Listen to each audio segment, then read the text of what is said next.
Off with mindfulness. Again, keeping in mind the context that I'm working in.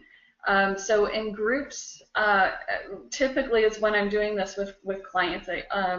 I'll start off usually with about a 1-minute practice, maybe 90 seconds.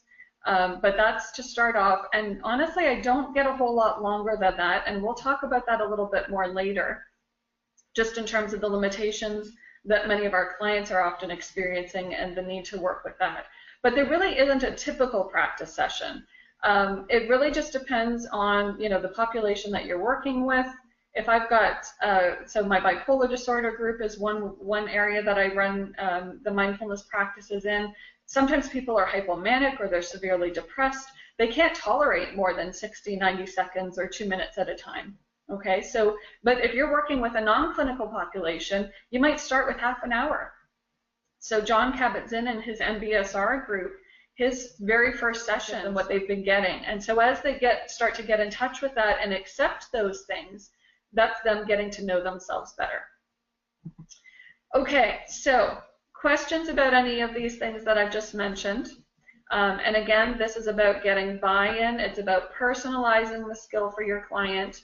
I often have clients, I don't know if anybody, if you're teaching mindfulness to clients now, if you've run into this, but sometimes I have clients come to me who say, I've done mindfulness before, it's just not for me, yeah, it's not for me, it doesn't work, or they don't like it for some reason.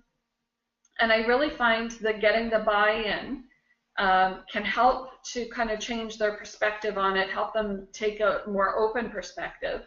But then I also let them know that, I actually tend to teach mindfulness a little bit differently than what they might have learned before, and so I'll explore that a little bit with them. And what the authors theorized around this was that becoming aware of one's emotions may lead to an inner distancing from those feelings, which leads to an improved ability to manage the emotions that are coming up, okay?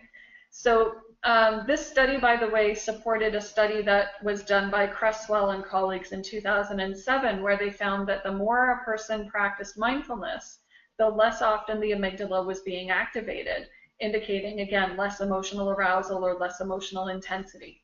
Okay, so in other words, mindfulness helps us to observe and describe or decenter from our internal experiences, including emotions, instead of being judgmental of and reactive to those experiences, which tends to work us up even further. And the ability to respond to internal experiences in these ways, in that decentered, observing, and describing way, is associated with greater psychological well-being. Usually is, if that was the case, then you probably wouldn't be here for therapy and need of treatment, right? But remember, clients often forget the second part to mindfulness, which is acceptance. So just because they might be focused on doing something, but often if that is the case, that they are focused, they're often not practicing acceptance. Okay, and usually when I give some examples of that, so a client that was insisting that she was already doing this, I said, okay, give me the example of a time that you thought you were being mindful, and let's look a little closer at that. She said, okay, I was out walking my dog, and I was walking, I was really focused on the present, I was watching him and seeing him enjoy himself and that kind of thing. I said, okay, that sounds great. Now, let's imagine that you're on your walk and you see a water bottle on the ground. What's your thought? And she came back with something like, well, people shouldn't litter, okay? And so there's the non-acceptance, right? So mindfulness